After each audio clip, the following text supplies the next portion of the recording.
The one other thing that I want to just talk about, I mean, starting today, because here we are, the 22nd. I'm sure many of us have got all kinds of holiday parties and all kinds of events for the next few days.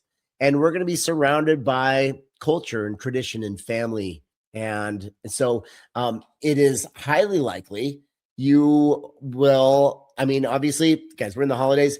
I don't want anyone to go beating themselves up thinking, I overate, I blew through my targets, I messed it all up. And then what's the point? It's not worth it anymore. No, guys, it's the holidays.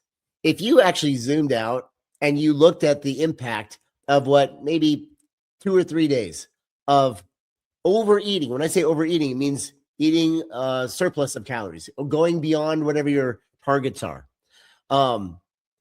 It's a blip on the radar. I mean, if that.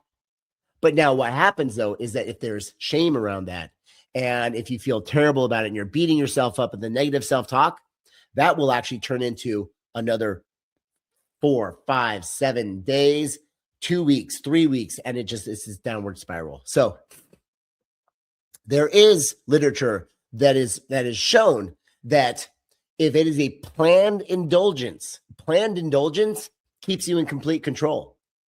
So why don't you just plan the next, I don't know, the 24th and the 25th, knock yourself out, enjoy every bite, have a wonderful time. It's going to be fun. Just enjoy it. And then on Friday, the 26th, get right back on track.